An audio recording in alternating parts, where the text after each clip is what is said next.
Chapter 2. Terrids, Giants, and Imperialists. My lord Desolate, the soldiers are ready for another raid on the Alishian village, said Alakar, his second in command. We'll only need 6. Desolate, his helmet draped over his left arm, clenched his right fist in frustration. Very well, let's get this over with. Meanwhile, in the Alishian village, preparations were complete. Now we just have to wait. Once again, they posted Ulia and Neraz as lookouts because of their skill in climbing trees and their stealthy movements. Then Felix saw the glint of the mirror the young women carried, reflecting the sunlight, indicating that the enemy was approaching. Gorpas and one of his men mounted their horses and rode out to meet them. Upon seeing them, they made sure the Terrids saw them and rode into the village. The Terrids followed, but they were too far away to see that the riders, instead of entering the village, simply moved to the sides and hid behind the huts. Then the enemy rode right into the middle of the village, as they had done so many times before. But this time the ground gave way beneath their weight. They had fallen into a trap. Then soldiers from both Naelites and Elysians threw nets weighted with stones to hold the invaders down, and then other soldiers with extremely long spears threatened them. Drop your swords, Felix shouted, pointing his spear at them. The Terrid leader, seeing they had no escape, ordered his men to drop their swords. What is your name?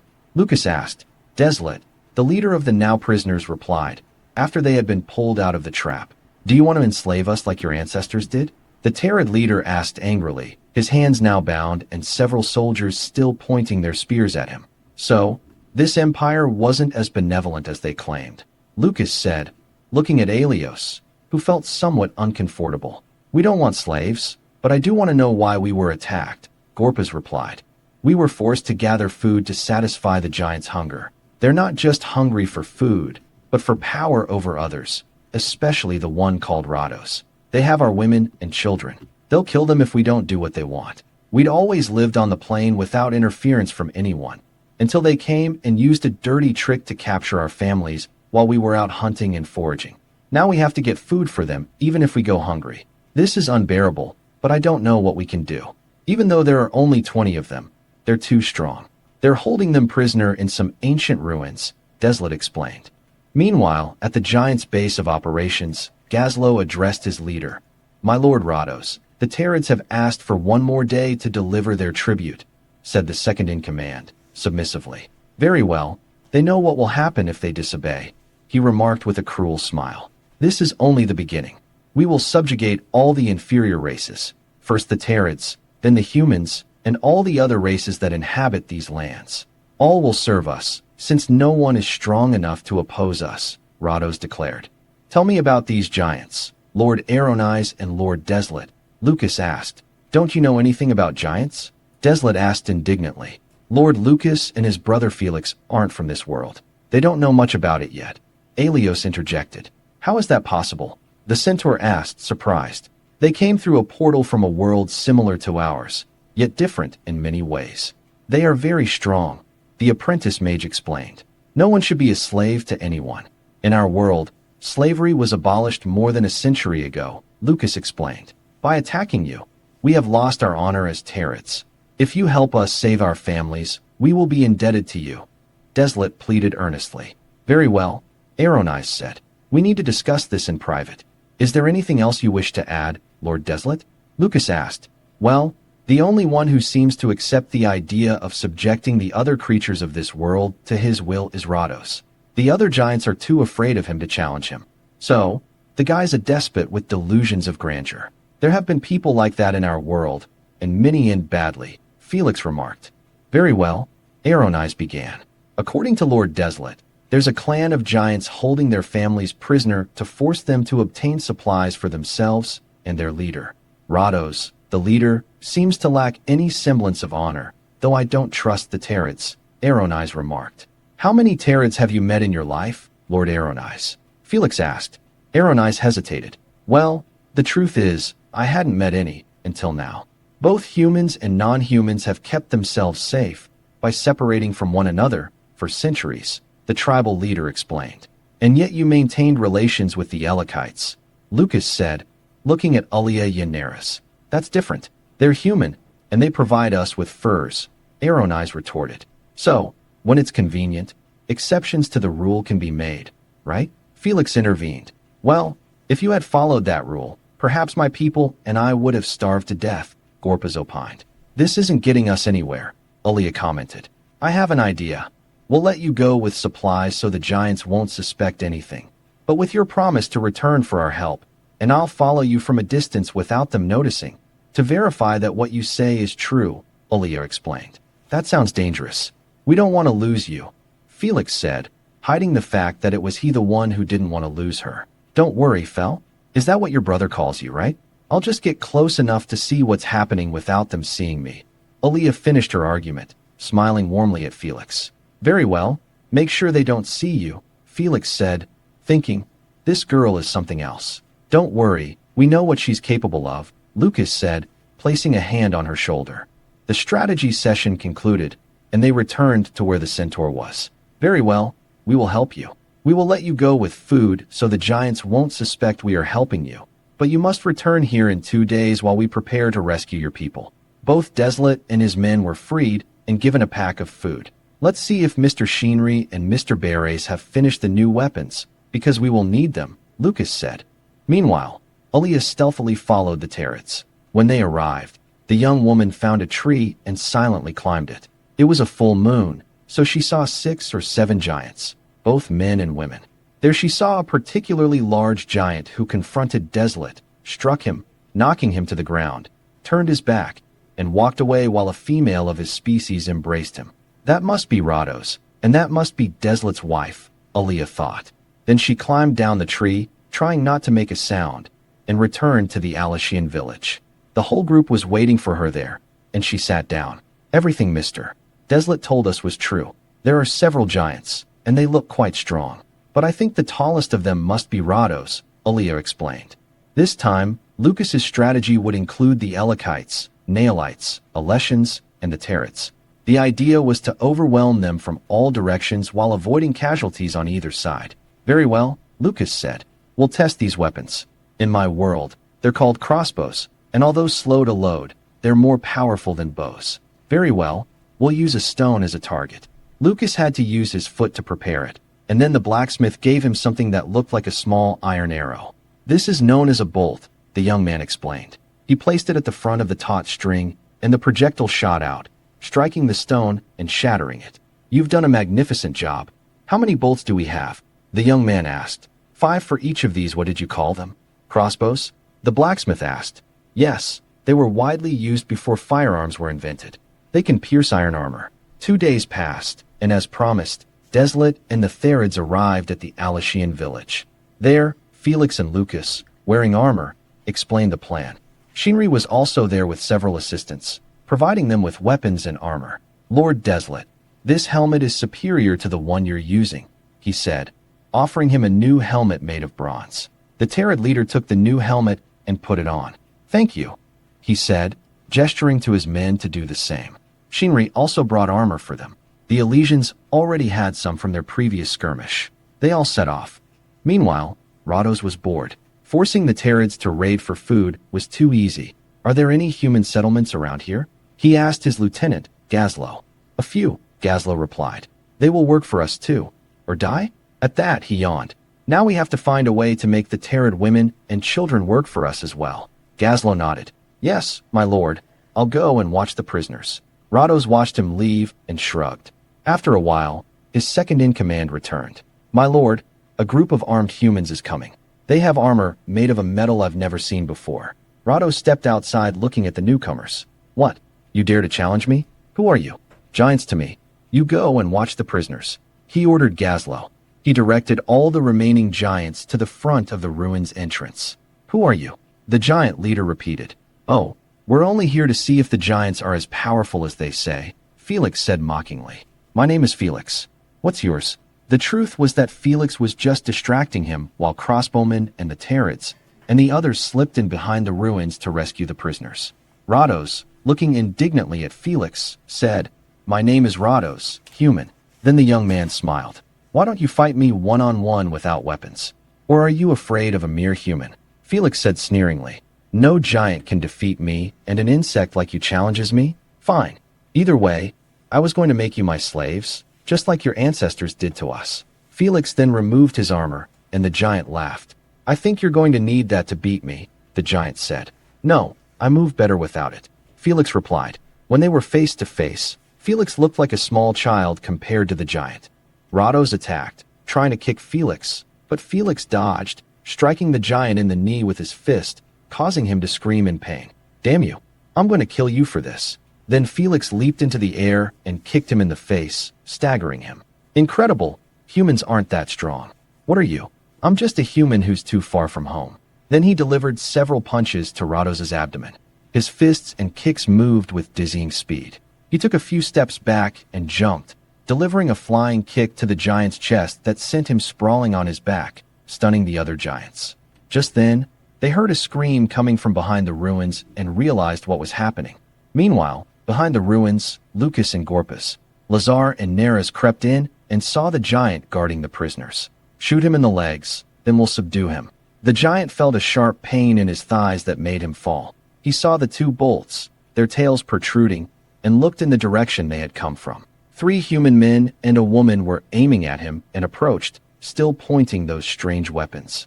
We've wounded your legs, but if you resist, we'll shoot you in the head, Lucas instructed. Gazlo surrendered, much to Lucas's relief, who doubted whether he could kill someone in cold blood. Then Desolate entered, and the first thing he did was embrace his family. They left 2 Terrids guarding the giant. Now let's go help Felix. But they were in for a surprise. All the giants were on one knee while Rados lay unconscious on the ground. You are the new leader of our clan, they said. But I'm not a giant, Felix protested. No, but you won the leadership by defeating the previous leader in combat. And with leadership comes our loyalty, Lord Felix. So what do we do now? Lucas asked. Then Desolate appeared, and Felix approached him. They say I'm their new leader. Can you explain that to me, Mr. Desolate? The young man asked. It's simple. Giants follow the strongest, no matter if he's a bad leader or not of their kind. They obey without question. And you defeated their leader, so now they follow you, the giant explained. But my intention was only to distract him while you rescued your families. And being so big, I thought he'd be very strong, so I hit him with all my might, Felix told him. You're right, giants are very strong, but I think you and your brother are much stronger. I have no idea if it was the portal that made you so strong, or something else in this world. But you have united several clans, the Elakites, the Naelites, the Alessians, us Terrids, and now the Giants. I don't believe it's a coincidence. You have achieved what no one else has ever been able to, and in the short time you've been here, Desolate concluded.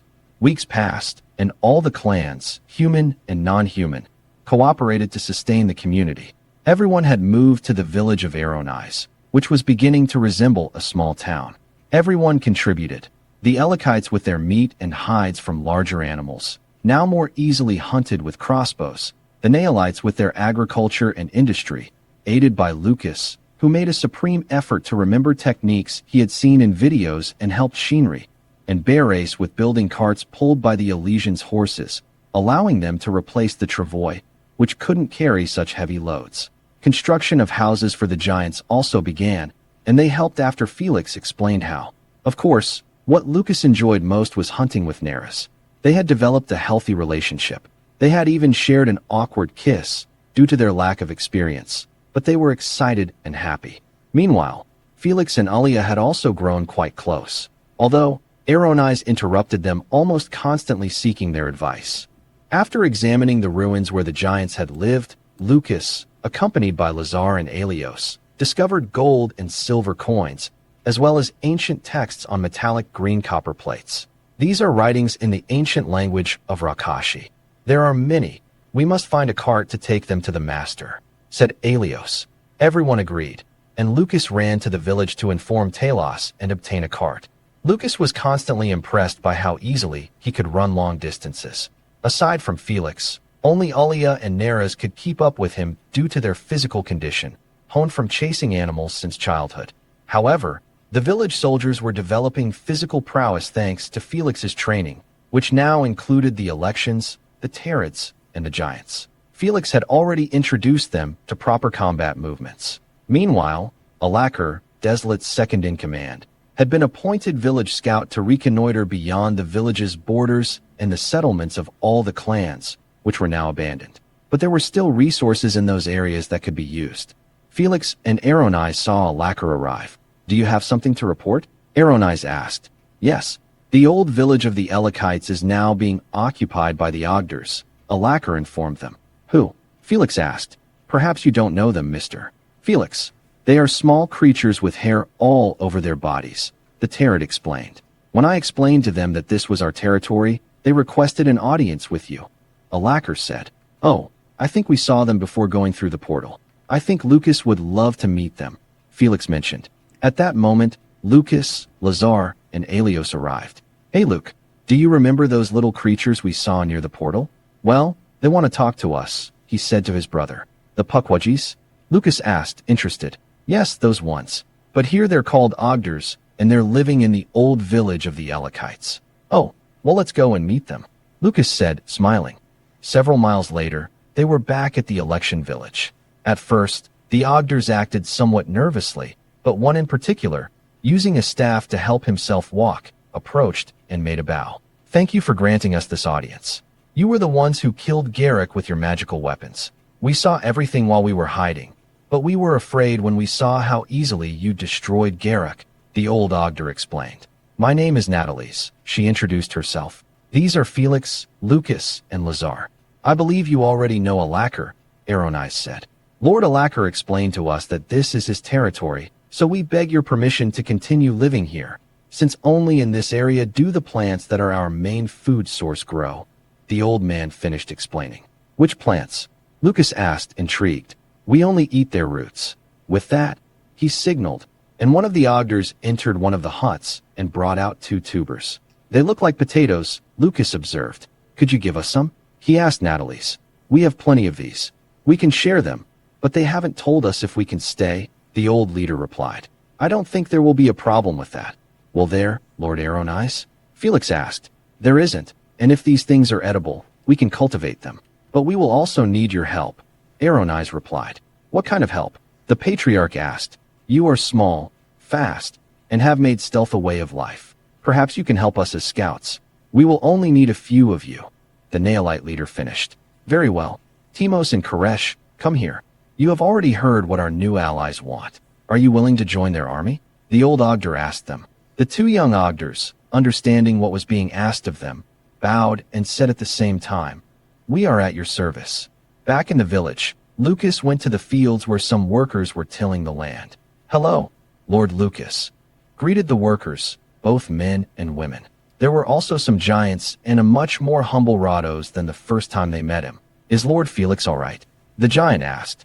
It had taken him a week to accept the fact that he had been defeated, but the giant's traditions were too deeply ingrained in him. He had been defeated by someone much stronger than himself, so he had to acknowledge him as his new leader, even though the others had accepted him immediately. Besides, Felix had spared his life, something he would never have done.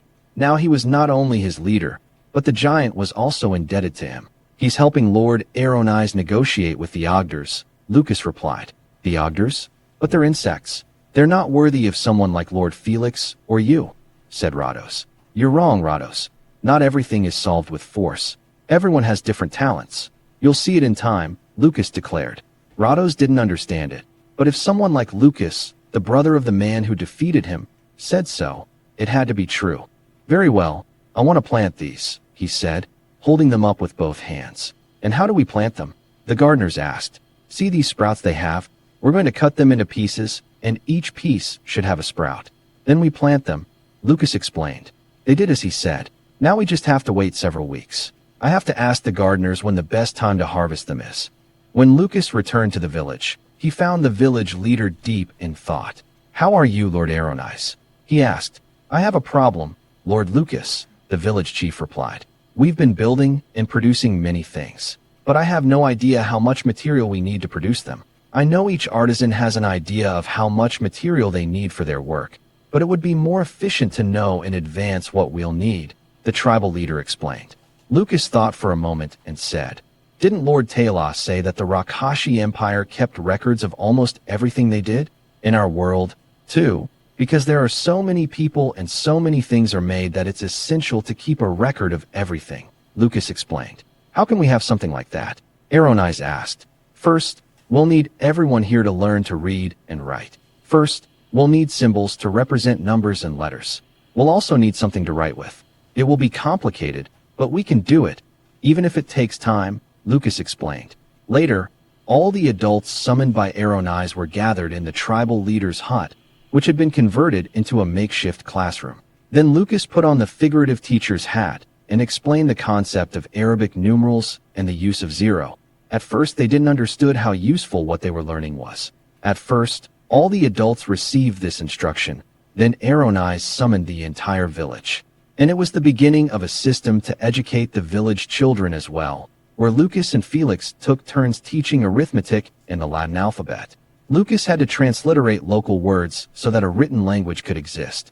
Several weeks later, Aeronise summoned all the races, human, Terids, and giants, saying, "After much thought, I've come to the conclusion that Village of the Nailites is no longer a suitable name for our people." At that, everyone began to murmur in approval. "That's why I've gathered you here. We need a new name," the leader stated. "How about Felix or Lucas?" Gorpaz asked. "That would be a great idea," Deslet agreed. "Wait a minute," Lucas interrupted. "We don't deserve such an honor. We're foreigners here. It should be someone from here," Lucas protested. "Do you mean you don't consider yourself one of us?" Aeronise asked. "It's not that. We consider you our new family." At that, everyone erupted in cheers and applause, making Lucas blush. "Fine, we'll use your names," the tribal leader replied. "But which one?" Aeronise asked. "We can use both," Elias said. "How so?" he asked. Aeronise, "You've already seen it, but when Felix and Lucas talk to each other, they call each other Fel and Luke." "How about Felix?" the woman asked. "Felix?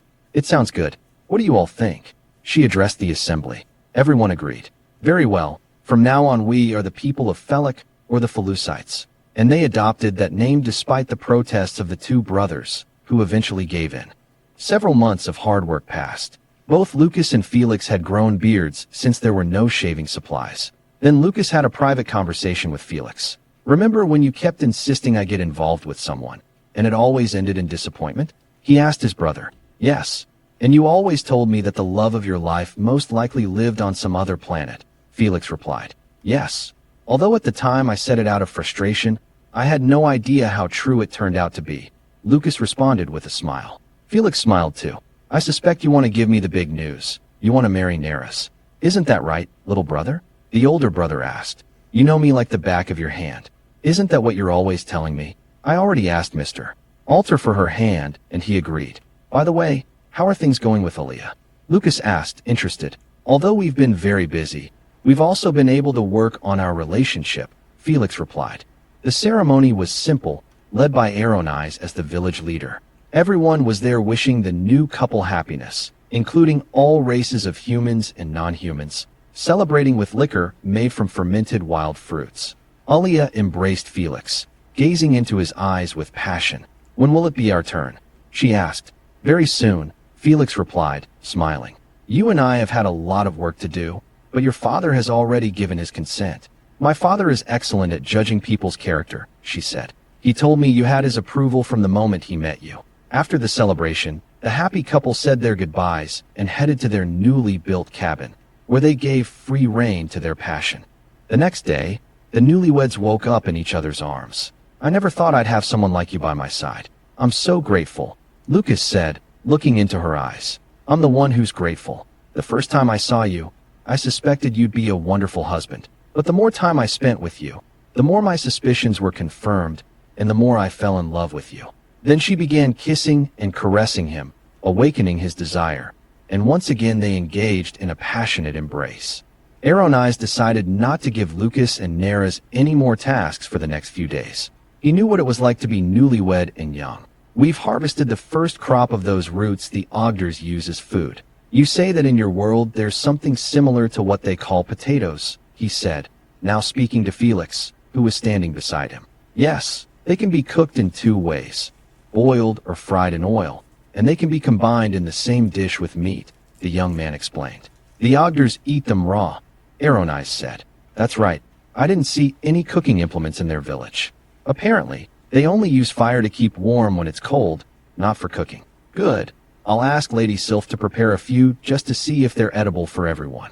They took the potatoes to the lady who was with her students. There was a cauldron made by Lord Sheenry under Lucas's guidance. After washing them, they put them in water to boil. Half an hour later, the old woman pricked the potatoes with a fork, feeling they were already soft, and scooped them up with an implement also designed by Lucas but crafted by the blacksmith. At that moment, both Aeronise and Felix entered. "It's time to try them," she said, taking a small bronze knife. She cut the potato in half and, using a spoon, scooped out a piece, tasted it, and said, "It tastes like the potatoes from our world, but it needs salt." "Every time you eat something, you say it needs salt. What exactly is salt?" Aeronise asked, intrigued. "In our world, salt is used to enhance the flavor of food. It can be extracted from seawater or rock mines. Salt is also used to preserve meat after a process," the man explained. "Is that true? If so, we could preserve meat for much longer instead of burying the leftovers. Do you think we can find that salt?" Aeronise asked, considering the possibilities. "I think so. This world is very similar to ours. There are many things here that our world has, so I'm almost certain we can find salt here too." That afternoon, everyone ate meat accompanied by the tuber that everyone was now calling potatoes. Even Timos and Koresh, who had arrived almost at nightfall from their mission, ate them and were surprised at how good they tasted after cooking. They had never eaten meat other than small insects and rodents because they had never had the means to hunt animals larger than these, until they began living in the village of Felek. In the morning, after breakfast, the young Ogders reported to Aeronise, Felix, Deslet, Gorpas, Olia, and Gazlo. They were all seated. Well, everyone except Deslet, due to his peculiar anatomy, and Gazlo was sitting in a huge chair prepared exclusively for him. Timos began his report. "We found an Akaros village that is apparently was at war with a human village. The Akaros welcomed us, but warned us to avoid the humans called Elites. We explained that our village included several non-human races, and they agreed to establish diplomatic relations with us, but we avoided mentioning you. We saw the human village from afar, but didn't dare approach." The small being finished his explanation. "You did well. You are valuable members of this community. We don't want to lose you," said Felix, who had spent several months with them and become close friends. According to Timos, they have been virtual enemies for years. They possibly harbor an ancient hatred due to the actions of the Empire, thanks to the writings they left behind, and which were interpreted by Lord Talos and his apprentice. This is a delicate situation. The Akaros could attack us because of their hatred for humans, and the Elites could attack us because of their hatred for non-humans. Both sides could see us as traitors to their cause. That's all true, but if we find them, nothing prevents them from finding us, Aeronise reasoned. "I have an idea. I could go with Gorpas to visit the Elites, and Deslet can go with Timos and Koresh to visit the Akaros," Felix suggested. "I'd like to go with you in case they become hostile," Gazlo said. "Wouldn't someone as big as you make them think we're trying to intimidate them?" Olia asked. "Oh, I hadn't thought of that. You're right," the giant said. "Very well. Call Lazar to come with you," Aeronise said. The first delegation sent to negotiate with the Elites consisted of Felix, Olia, and Gorpas. All three wore tunics, over which they wore leather breastplates and helmets, and bronze swords hung from their belts, to not give the impression that they were more advanced. This put the guards on alert. "Who are you?" they asked, startled. They wore copper breastplates, and their spears and swords were made of the same material. "My name is Felix, this is Olia, and this is Gorpas. We belong to the Felek people. Our intention is to trade," he said, pointing to the cart laden with potatoes. "What are those things?" one of the guards asked, intrigued. "They are roots that grow in the forest, but we have learned to cultivate them. They can be eaten roasted, fried, or boiled, and they taste good. We call them potatoes, but we had a good harvest, and now we have many, so we thought we would trade them for something you have. But only if you allow it, of course," Felix explained.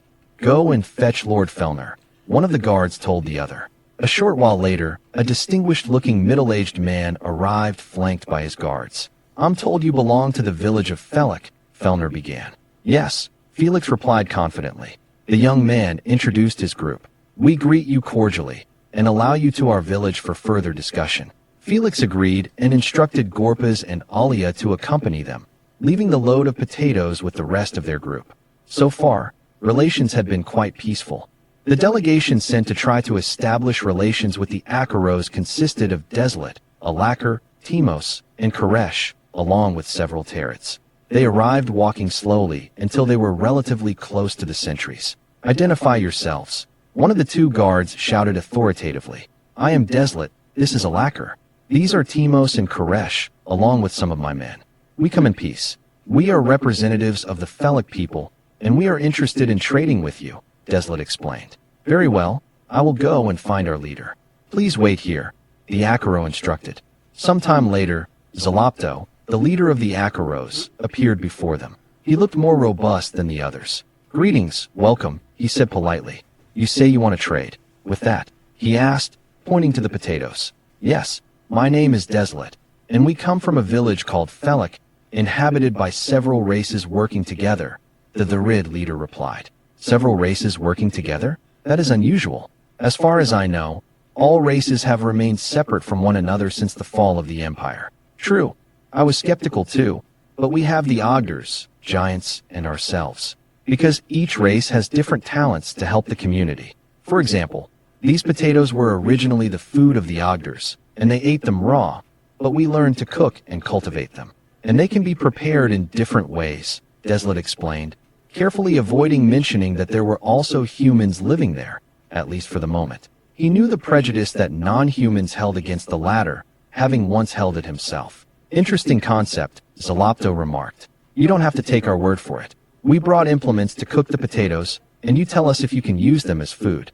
Meanwhile, Felix, Ulia, and Gorpas sat on animal skin rugs facing Felner, who was also seated. Nearby was a statuette of Zerial, a local deity. "I couldn't help but notice you have a woman here, dressed as a soldier. Do you allow your women to fight in battle?" he said, pointing at Ulia, who didn't appreciate the tribal chief's comment. "For the moment, only she and her sister are soldiers. But in our village, there are already many girls who wish to follow in their footsteps," Felix explained. "That's impossible," Felner retorted. "It's true. I personally trained her. She can defeat almost any man," Felix insisted. "I'd like to see proof of her supposed strength," the tribal chief said, somewhat irritated.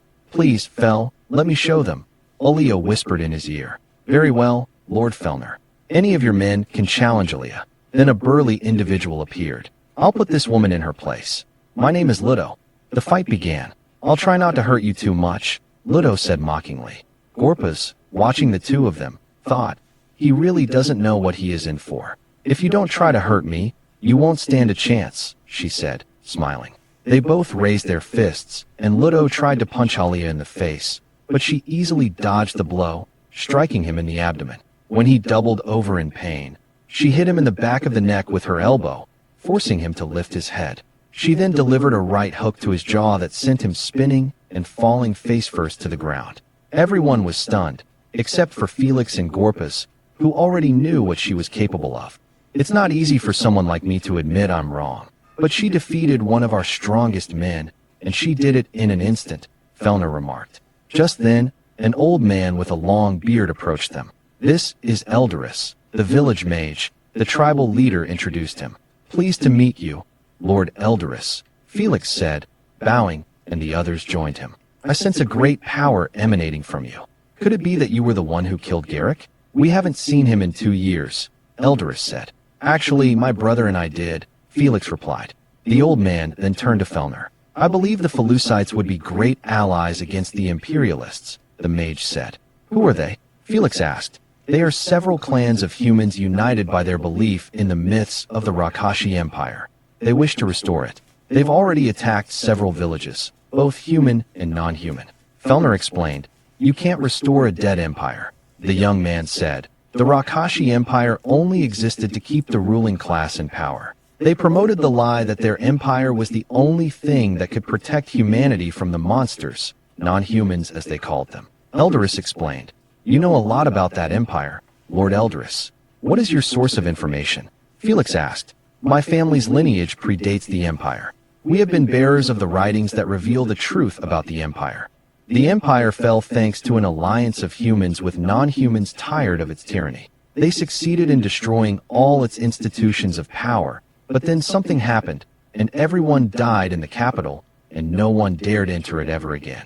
Then anarchy reigned, creating the situation we live in now.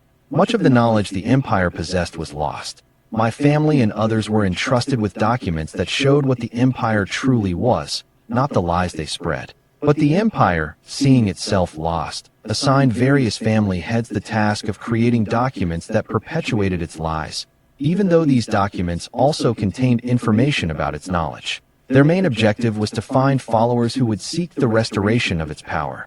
It was a plan that would take centuries, but they had nothing left to lose. The Imperialists are some of the groups that emerged from the spread of lies about the Empire. The old man finished. Can't you ally with other villages in the area? Gorpas asked. No, only the Akaros live here. I don't think they'd be good allies. Besides, they hate us, Fellner replied. They hate you? Have they ever attacked you? Felix asked. No, but they always avoid us and threaten us if we get too close to their village, the tribal leader mentioned. That doesn't sound like hatred to me. More like an exaggerated form of caution. Many non-humans fear humans because they believe they'll try to enslave them like the Empire did, Felix explained. And how do you know that, Lord Felix? Because we have very good friends who just happen to be non-human, and they're much smarter than you can imagine, Felix finished with a smile. Fellner's eyes widened in surprise. He looked at Alia, who nodded, then at Gorpas, who also nodded, and he was stunned. But it's impossible to negotiate with them. The Patriarch protested again. Have you ever even tried, Mr. Fellner? Felix asked. We were always told it was impossible, Fellner declared, feeling defeated. There had been too many surprises for one day. First, they bring him a woman capable of defeating his strongest man. Then his own mage tells him he senses great power coming from Felix. And now this. Who are these people? He wondered to himself.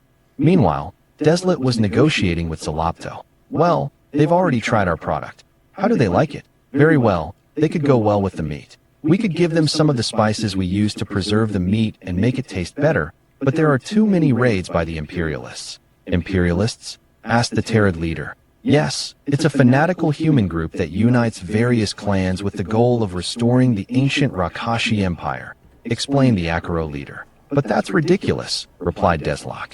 I agree. We always kept the humans at bay, but we've kept these ones under surveillance. And what our spies tell us is truly frightening.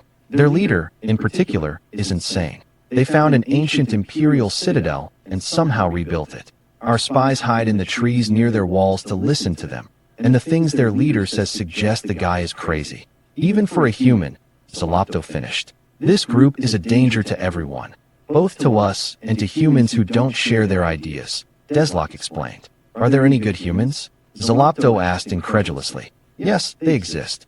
They are honorable, and they are my friends, the Terrid replied, now smiling. How is that possible? The Akaro asked. It's a long story, but in short, I was being forced by a group of giants to attack neighboring villages to steal their food and other useful things, forcing those other villages to do the same to others. But one of these villages received help from these humans, and they set a trap for us.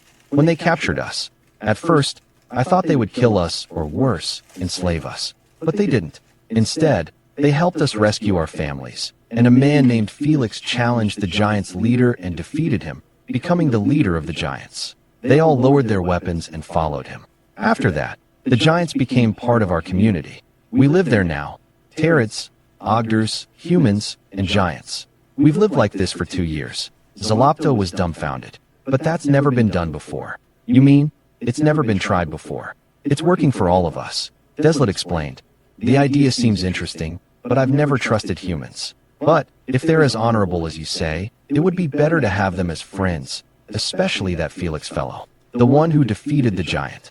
I imagine he killed him, right? The Akaro asked. No, mister. Felix is incredibly strong, but since I've known him, I've never seen him abuse his strength. The name of the giant he defeated is Rados. Now he works with us, and he seems much happier than he was as the leader of the giants. Zalopto was astonished. He was able to defeat a giant without killing him? He asked, still amazed. That's no ordinary human. What makes him so special? He inquired again. I prefer you ask him yourself. When you meet him, Deslet replied. Just a moment. The Akaro leader interrupted. Here comes Artemis, one of my spies. The spy looked at Deslet and remained silent. You can speak freely. Lord Desolate here wants to propose an alliance. The spy felt more at ease. My Lord Zalopto, the humans are amassing an army, larger than the one they already had.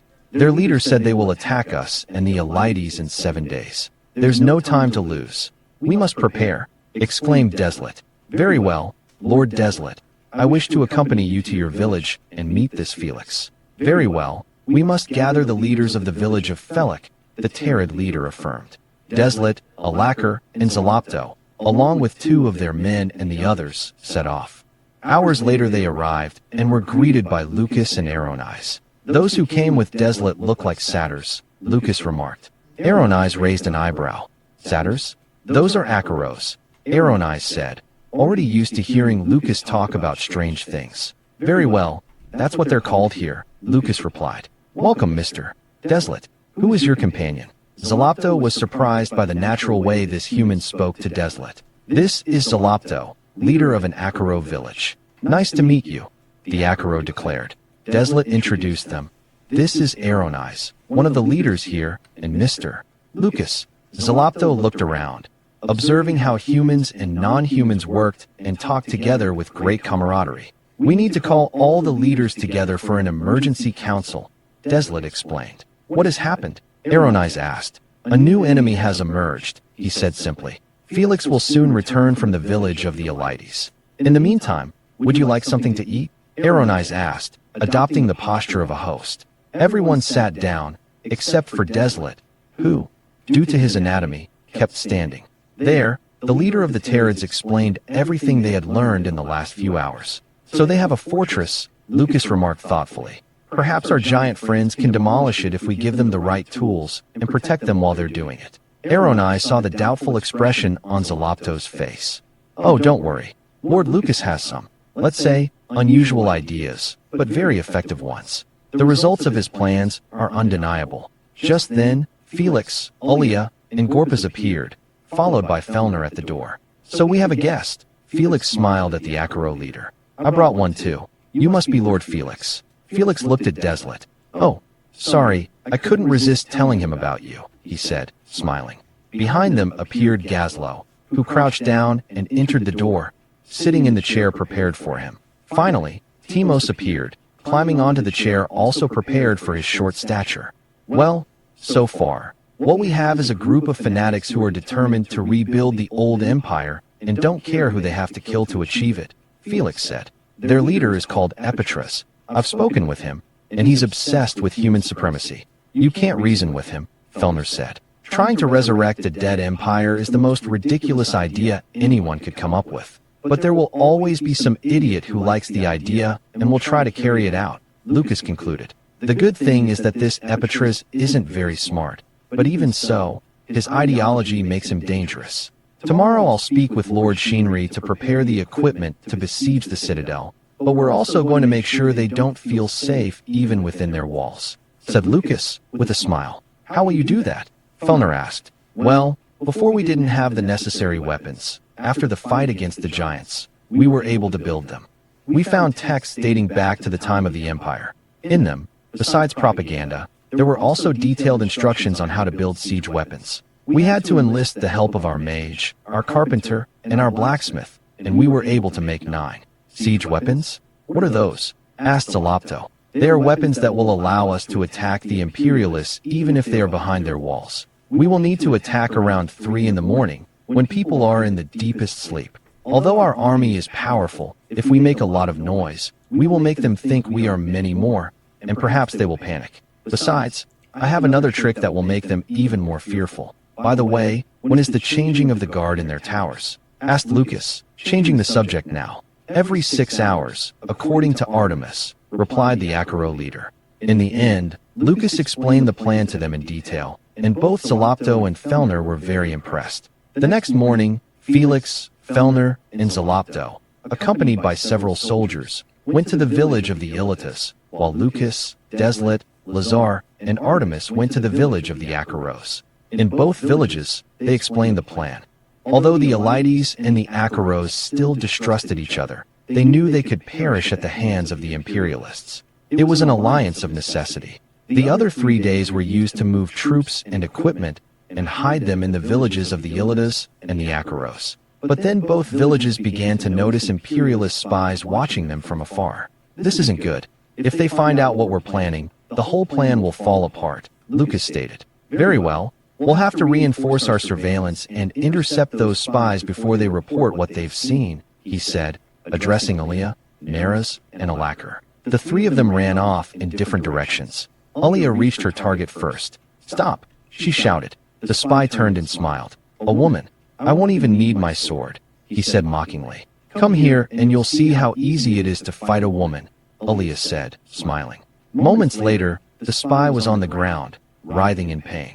Alia drew her sword and placed the point an inch from his neck, his eyes widening in shock. Get up, you're coming with me. He rose, feigning meekness, but quickly drew his own sword, trying to surprise the warrior. But she was prepared and blocked the attack with her own blade, counterattacking by spinning to gain momentum. She shattered her opponent's sword with her own. Again, she placed the point of her weapon against her enemy's jugular. Seeing himself defeated, he surrendered, lowering his head in shame and raising his hands. Walk over there, and don't try anything else, she said, pointing toward the village. Neras had caught up with her prey and lunged forward, grabbing his legs and pulling him down. The spy got up in a fury state as Neras leaped to her feet. The enemy soldier tried to strike her with his fists, but she blocked his blows with her forearms and delivered a roundhouse kick to his cheekbone, knocking him off balance and striking him in the abdomen. As he doubled over in pain, she kicked him again in the face, sending him sprawling backward, and she made him her prisoner. Meanwhile, Alakar had caught up with his enemy, but upon seeing him, the latter panicked and quickened his pace. The Terrid could have easily caught him, but he decided to test his crossbow on a moving target. He had trained for months to become a formidable crossbowman. He aimed and fired, wounding him in the leg, and he fell. Then Alakar drew his sword and calmly approached the fallen man, whose face was etched with terror. Now you will accompany me to the village, he said. Then he took him by the waist and carried him back to the village, who offered no resistance, imagining that his end was near. Later, the three prisoners were bound and kneeling before Felix, Zalopto, Deslet, and Timos. Very well, my name is Felix, and I want you to tell me everything you know about your leader, the young man began. You have the power to control these monsters, said the first, who gave his name as Khaled. Control? No one here is controlling anyone, and they aren't monsters, they are friends and allies. Isn't that so, friends? Felix asked. Exactly, said Deslet. Their leader has told them a string of lies, although I wouldn't be surprised if he also believed them to be the truth, Eldaris said as he entered through the door. But the writings, Khaled protested. Although they contain practical knowledge, they also contain the ideas and propaganda that the Empire promoted. You are seeing it with their own eyes. Humans and non-humans living and cooperating with each other without being forced to do so. Something your precious writings said it was impossible, the old wizard finished. For the time being, you will be our prisoners, Felix declared.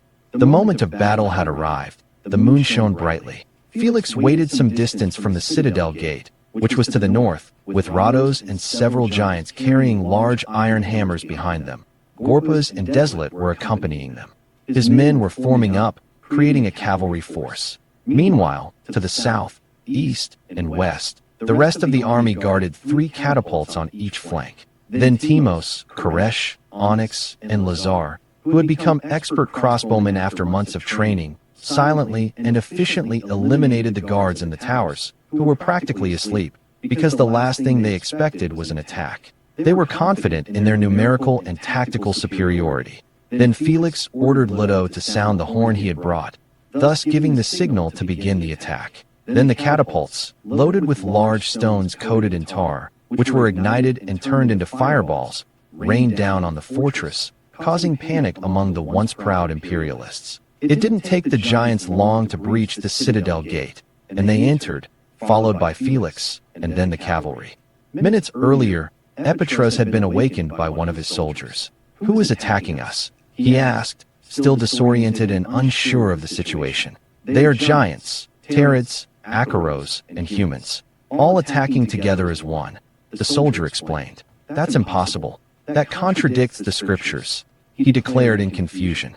When he went out into the citadel square, he saw his entire army subdued and saw Felix, with his shining breastplate and bronze helmet, standing flanked by Rhodos, Desolate, Zalopto, and Timos. Then he knelt before him. "You are the one the scriptures foretold, my lord. The one who can control monsters," he said, gazing at him with reverence. Seeing this, his followers also knelt. Felix took note of this. "So you are the leader. You must be Epicurus. As I told one of your spies, I have no power to control anyone. They joined us of their own free will. You will be judged for your crimes.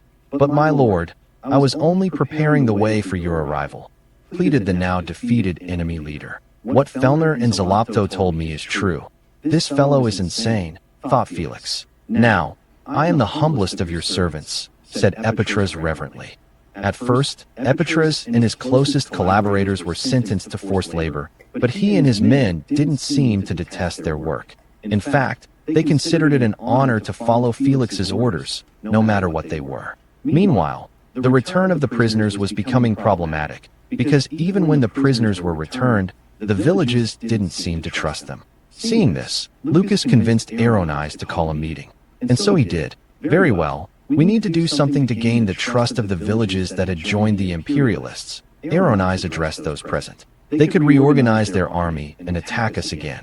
I've spoken at length with Epicurus, and he seems convinced that being of service to you is his top priority. Perhaps we can use him to convince all those villages to join us. You have to ask him personally to convince them. After all, it was he who convinced them to form an army in the first place," Lucas explained. "But the guy thinks I'm some kind of messiah," Felix protested. "True, but now he thinks his interpretation of his writings was wrong. I think he still is, but he can convince them to join us. So you have to convince him, though I don't think it will be difficult. With the near idolatry he has for you, he'll agree to anything you ask." Felix didn't like the idea of using others for his own ends. Not like that. But if he agreed, lives would be saved this way. "Very well, I'll do it," he said finally, giving in.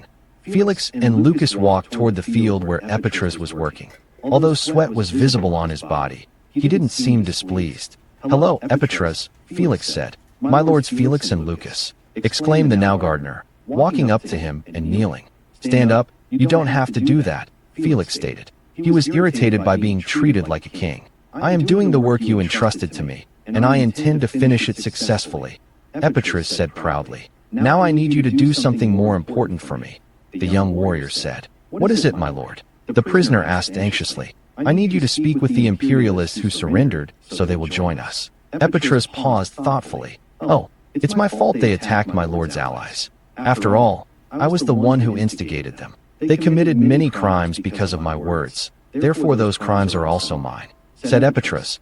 "I don't want any more blood spilled because of me. I will convince them, and once I do, I will end my life and leave this world in peace," the former imperialist finished, surprising the young man.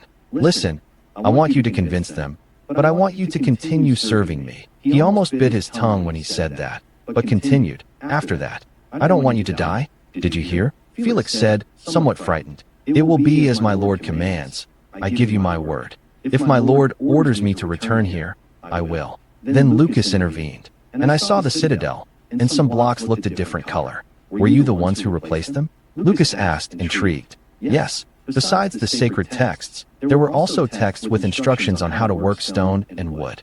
We repaired the walls and built the great gate. But that wasn't any problem for you. My fellow workers here told me how you did it. We were terrified watching those fiery meteors fall into the middle of the citadel. We thought it was raining fire from the sky, and when we heard the great impacts on the gate and saw the gate fall and the giants walking over it, we thought it would be the end for us. But when the giants and the Terrids parted to let you pass, I realized that you were the one the writings spoke of," Epicurus said reverently. Felix disliked being seen as a messianic figure by Epicurus, but he needed his help if he wanted to prevent the now defeated imperialists from trying to attack others again.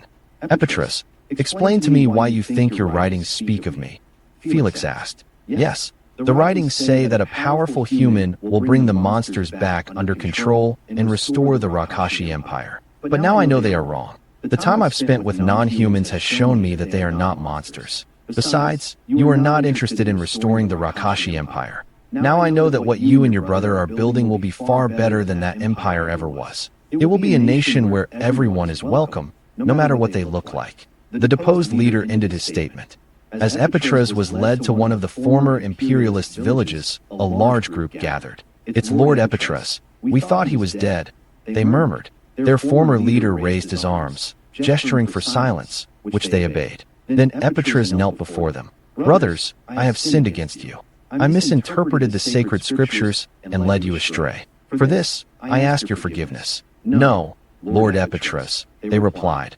"What you learned from the scriptures has helped us to live better lives. My mistake," he continued, "was believing that non-humans were monsters. For the past 2 months, I have lived among them, and they can be kind people if you don't treat them with violence. Lord Felix, here, and his brother, Lord Lucas, also showed me the light. And I have sworn to follow and serve them because they want only the best for everyone, human and non-human alike." Epitres finished. Meanwhile, both Felix and Lucas were impressed by the way the former imperialist leader handled the crowd. He definitely had the gift of gab, something not many possess. "If you, Lord Epitres, will follow them, then we will too." Then he approached the two brothers, and they all knelt. "From now on, we swear to serve you." This always made the two brothers uncomfortable. "Please stand." After that, they toured the different villages with Epitres, repeating more or less the same speech and obtaining the same results. The former imperialists now wanted to be part of the fledgling nation of Felek, and with them came their knowledge of stonework, cultivation of something similar to barley, and fish farming. Thanks to the information Epitres gave them, they had developed fish farming in ponds, feeding them grains ground in a windmill they owned. Its vertical blades reminded Lucas of an engraving he had seen of one made by the ancient Egyptians. This machine was built following the lessons learned from non-sacred writings. Epitres, who was beside him, indicated, "I imagine they also use it to grind grain into flour for bread." "How so?" "No, it's only used to grind grain to feed the fish," Epitres replied. "Well, in my world, that machine was created to grind grain into flour and then use it to make bread," Lucas explained. "That never occurred to us. I'll speak with the village chiefs. We'll need large ovens to make all that bread. May I go and speak with them now to share your idea?" Epitres said enthusiastically. "It's not my idea," Lucas retorted. "It's something that's been done in my world for thousands of years," Lucas protested, watching him run off excitedly. He knew he was going to get all the credit. Everyone already considered him a great strategist and a genius inventor, though he didn't believe he was either of those things. He hadn't invented anything. He'd only presented knowledge that had existed for thousands of years. Of course, they preferred to believe it was all his own creation. Felix and Lucas were worried that a mythology was being built around them, seeing them as more than just humans, even though they couldn't deny their strength, speed, and endurance of unknown origin. At the suggestion of Epitres, Talios, and Eldoris, a temple was built to honor the guardian spirits of the people. Zariel, the spirit of creation and happiness. Lumiel, the spirit of love. Kal, the spirit of altruism. Dislel, the spirit of humility. Zalel, the spirit of hope. Beniel, the spirit of work. Raphael, the spirit of selflessness. Leviel, the spirit of contentment. There were also representations of spirits that seemed to be the antithesis of those already mentioned, although few venerated them. These were Chil, the spirit of hatred. Gril, the spirit of lust. Trill, the spirit of gluttony. Zril, the spirit of greed. Zenil, the spirit of laziness. Euphril, the spirit of wrath. Tamlil, the spirit of envy. Aratlil, the spirit of pride. Months later, all the advancements they had acquired were being shared with all the villages. Walls were being built around the city of Felek, and some huts were now being constructed of stone blocks. By then, Lucas was designing a monetary system to facilitate transactions between the different villages, which now formed a fairly large territory. Bartering was becoming too complicated. Lucas asked the villages for any gold, silver, and copper they could find to use as currency. Specific areas between the villages were also being cleared to serve as dirt roads. However, laying stones to pave them, in the style of Roman roads, was planned for the future. By then, Felix had married Alia, and Lucas and Neres already had 2 sons named Castor and Pollux. This was because Lucas had told Neres that legend when she was pregnant with them, and she loved the names. She insisted so much that Lucas used them. And since it was almost impossible for poor Lucas to say no to her, the names stayed. Then Epatres appeared before Felix. "My lord, some representatives of the Amyci have arrived," he concluded. "Amyci?" Felix asked, intrigued. "They request an audience with you. They are a race of humans, but they look somewhat different," his servant remarked. "You know that we welcome everyone here, humans and non-humans alike." "Very well, I will go out to greet them," he finally said. When he stepped outside, the two visitors bowed before him. The young warrior saw them and was surprised. They were human, yes, but their skin was green. Lucas was right again. At this point, why should I be surprised? The young man thought. "My name is Finn, and this is Chloro," one of the visitors said. "We escaped to seek help from neighboring villages, and they told us that only you have the power to help us. The Achaeans have seized our village and made us their slaves," Finn explained. "Who are these Achaeans?" the young man asked. "They used to live peacefully near us, but their village was destroyed by a flood, and their leader died in it. Their new leader decided to seize ours and make us his slaves." Finn finished his story. "Epatres, go and find Aeronais and the others. But first, make sure our guests have something to eat," Felix ordered. "Right away, my lord," replied Felix's now personal assistant. "How do you know we haven't eaten anything since we escaped, my lord?" Finn asked. "Let's just say I suspected it," Felix replied, having already seen the signs of malnutrition on their bodies. After the Amex had eaten, they presented themselves before the council. "Very well, explain your problem," Lucas said, opening the session. 3 weeks ago, there was a great storm that caused a massive flood. The water destroyed the Achaean village along with their food stores. Their leader stayed until the last of them was rescued, but the current was too strong and swept him away. Even someone as strong as him ended up being dragged down and drowned. His son had to assume the position even though he wasn't prepared for the responsibility. His name is Akpedo. He decided to take over our village and make us provide them with food, while they also try to obtain more. We barely had enough to survive, but their imposition is causing our people to starve. Finn finished his explanation. "What are these Achaeans like?" Felix asked. "They look like Ogders, like the one here, but they're much bigger and stronger," Finn said,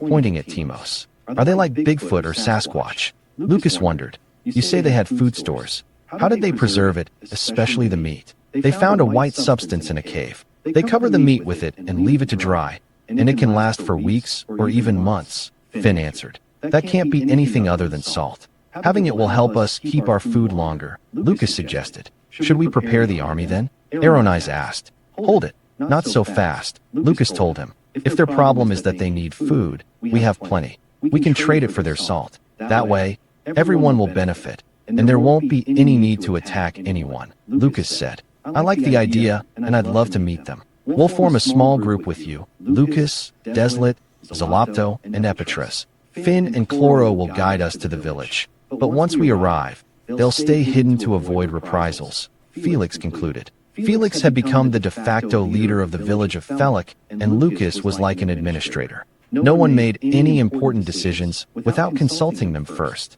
Thus was formed the entourage to visit the Achaeans and the Amycis. In addition to those already mentioned, they used 6 horse-drawn carts laden with food. As an escort, there were 4 Terids, for Naolites, and 2 Acaro, all wearing bronze breastplates and helmets, carrying swords at their belts, and spears also tipped with bronze. They had escorts due to several incidents with wild beasts such as dire wolves, known locally as Rixos, attacking lone travelers. These were especially dangerous because they attacked in packs. There were also giant mantises, better known in the area as Phalionis. There were also flying dragons. Although they weren't seen much in that area, and fortunately, they didn't breathe fire, they were still strong enough to swoop down, capture a person, and carry them back to their nest to devour them. There was also a giant reptile reminiscent of the Komodo dragon, called the Larkon. That's not to mention the giant scorpions also called Kilzes, and the giant spiders called Slarinas.